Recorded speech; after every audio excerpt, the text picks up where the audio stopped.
My daughter looked me dead in the eyes last month and said, "You're a bad mom."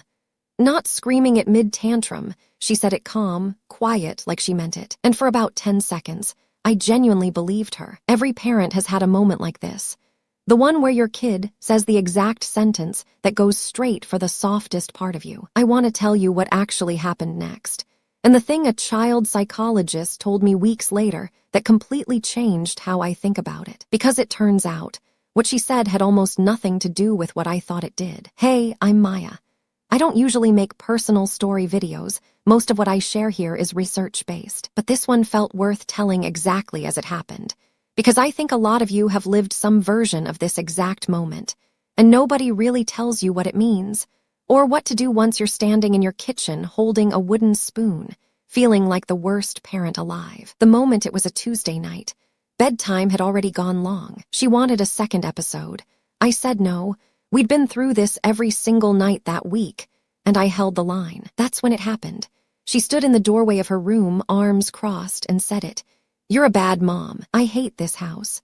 Then she slammed the door, actually slammed it, hard enough that a picture frame in the hallway tilted. The spiral. I want to be honest about what happened inside me in that exact second. Because I think the honesty matters more than the tidy lesson at the end. My first feeling wasn't hurt. It was defensiveness. I do so much for her, how dare she? That lasted about 4 seconds. Then it flipped into something heavier. What if she's right? What if I'm actually getting this wrong? I started replaying the whole week. The times I'd been short with her. The evening I was on my phone during dinner. The moment I raised my voice over shoes we couldn't find. My brain built an entire case file against me in under a minute, using her one sentence as the opening argument. What I actually did, I didn't have a perfect response. I want to say I calmly walked in and handled it beautifully. I didn't. I stood in the hallway for a solid minute, feeling genuinely awful, before I even knocked. When I finally went in, she was already crying, curled up on her bed, and honestly, so was I a little. I didn't lecture her about respect. I just sat down next to her and said, "That was a big thing to say. I'm not going anywhere. Tell me what's really going on."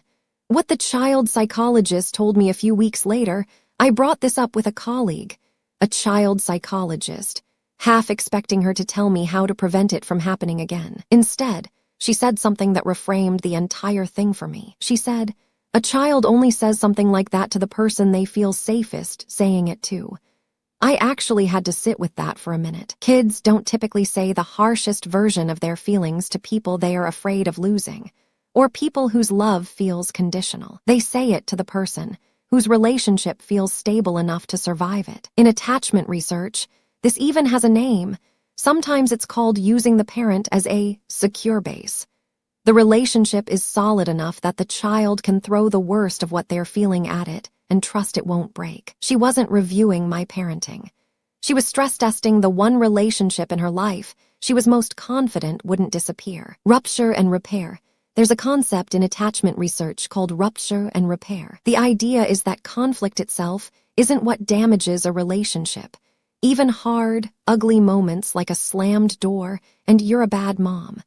What matters is what happens next. Does the relationship repair? Does connection come back? Research on parent-child attachment suggests kids don't need parents who never rupture.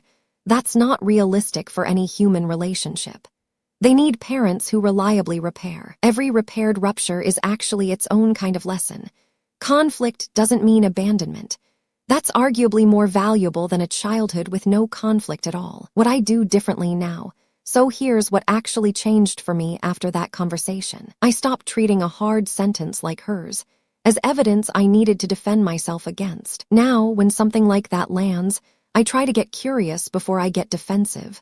What's actually underneath this? Usually it's not about the rule itself, the second episode, whatever it was.